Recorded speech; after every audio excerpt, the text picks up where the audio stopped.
Settling down, my text go, you scream, you know better than that. I come around when you least expect me. I'm sitting at the bar when your glass is empty. You thinking that the song's coming on and tempt me. I need to be alone like the way you left me. You start calling.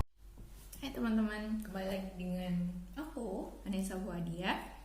Oke, sebelumnya di video yang part pertama kita itu ngebahas tentang pengertian akuntansi, terus ada laporan keuangan, kemudian ada organisasi yang memiliki peran terhadap dunia akuntansi di Amerika Serikat, kemudian ada standar akuntansi internasional. Nah, untuk video kali ini aku ingin melanjutkan tentang perihal dunia perakuntansian. Oke. Hari ini aku akan membahas tentang perkembangan standar akuntansi di Indonesia. Nah, gimana sih perkembangan standar akuntansi di Indonesia? Oke, standar akuntansi merupakan pedoman utama bagi akuntan dalam rangka menyusun laporan keuangan. Nah, standar akuntansi keuangan adalah metode atau format metode dan format baku yang digunakan dalam penyajian informasi laporan keuangan. Standar akuntansi di Indonesia ini mengalami lumayan mengalami perubahan yang signifikan dan perkembangan sesuai dengan perkembangan dunia bisnis global. Ya pastinya kita harus mengikuti dunia bisnis global ya, dan peraturan yang berlaku dan lain-lain. Dan standar akuntansi keuangan yang berlaku di Indonesia tuh antara lain ada PSAK, IFRS, kemudian SAK Etap, kemudian ada PSAK Syariah, kemudian ada SAP, dan yang terakhir adalah SAK EMKM. Nah, oke, kita bahas dari mulai tahun 1945. Di tahun 1945 sampai sekarang dilakukan harmonisasi terhadap standar akuntansi keuangan. Salah satunya harmonisasi pada standar IFRS adalah Ikatan Akuntansi Indonesia yang berdiri sejak 1957, yang merupakan wadah profesi akuntansi di Indonesia yang terus melakukan perkembangan standar untuk menyesuaikan dengan dunia usaha dan profesi akuntansi yang merupakan anggota dari International Federation of Accountants. Nah, kemudian di tahun 1973 dibentuknya Panitia Penghimpunan Bahan-bahan dan Struktur GAAP. Kita di video sebelumnya kita membahas tentang GAAP ya. Jadi mungkin teman-teman bisa melihat video sebelumnya tentang GAAP dan GAS yang selanjutnya pada tahun 1974 dibentuk Komite Prinsip Akuntansi Indonesia atau bisa disingkat dengan PAI yang tugasnya ini menyusun dan mengembangkan standar akuntansi keuangan. Nah, kemudian pada tahun 1994 Komite PAI ini diubah menjadi Komite Standar Keuangan yang kemudian pada tahun 1998 diubah kembali menjadi Dewan Standar Akuntansi Keuangan. Nah, selanjutnya pada tanggal 18 Mei 2016 Dewan Standar Akuntansi telah mengesahkan Exposure Draft Standar Akuntansi Keuangan Entitas Mikro, Kecil, dan Menengah.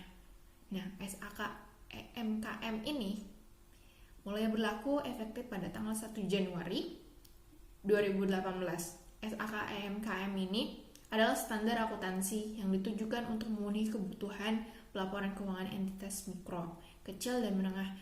Nah, di laporan keuangan SAK EMKM ini hanya meliputi laporan laba rugi, laporan posisi keuangan, dan catatan atas laporan keuangan. Kemudian gimana sih persepsi manajemen lingkungan kerja dan pelaporan keuangan?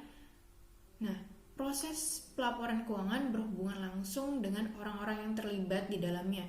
Nah, pemilihan atas metode dan standar akuntansi yang digunakan ini sebagai basis pelaporan yang biasanya dipengaruhi oleh persepsi pihak pembuat laporan keuangan.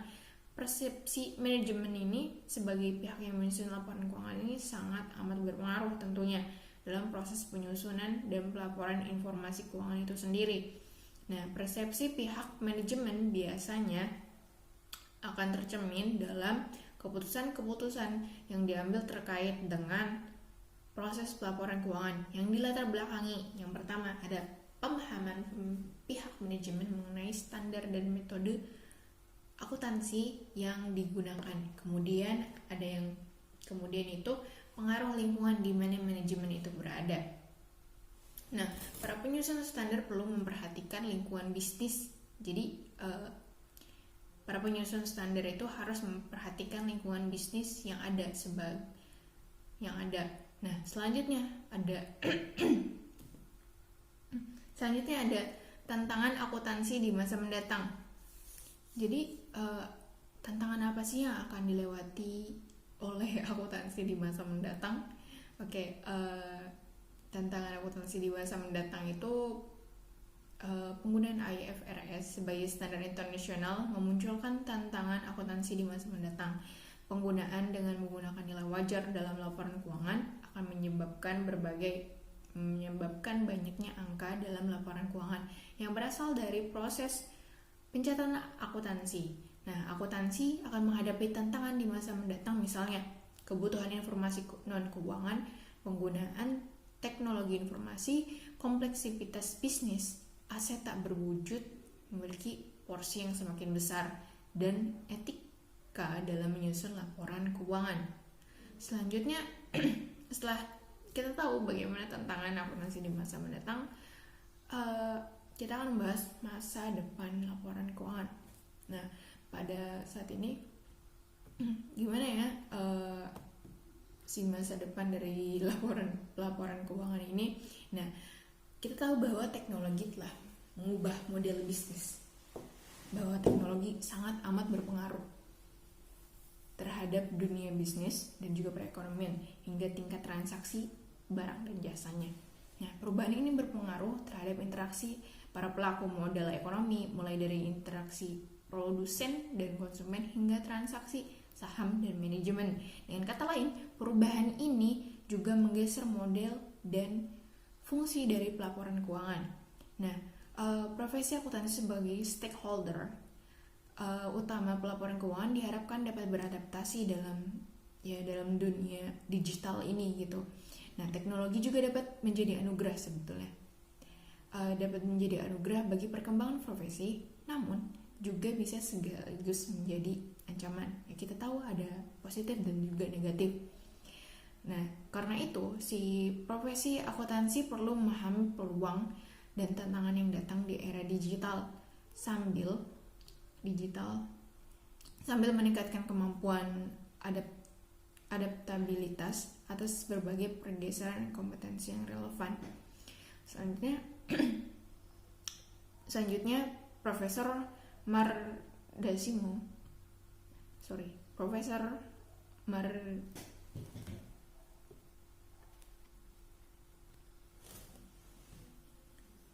Ketua DPN IAI Profesor Mardiasmo mengatakan bahwa perubahan lingkungan bisnis secara signifikan telah menimbulkan disrupsi di berbagai bidang.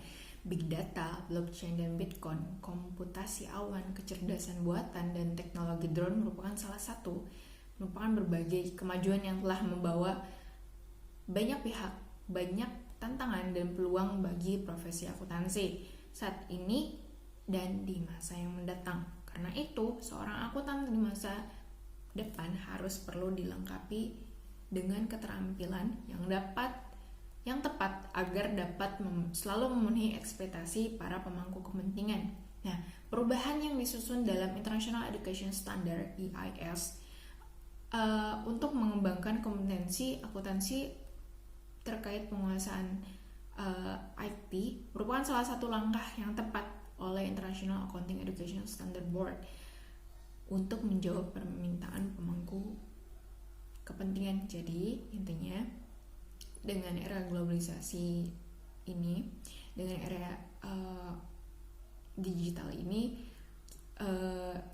seorang akuntan itu harus fleksibel dan harus mengikuti perkembangan dunia luar, di mana digitalisasi sangat berpengaruh itu dan seorang akuntan harus dituntut memiliki keterampilan yang mengikuti dunia digital tersebut.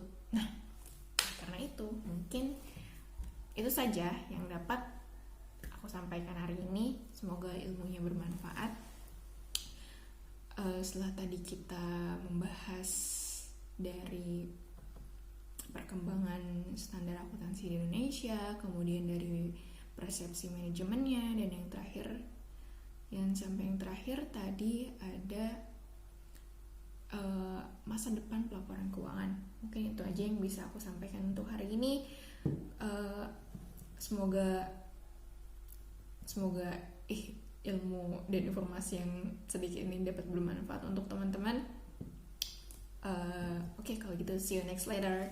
Bye bye. Thank you for watching.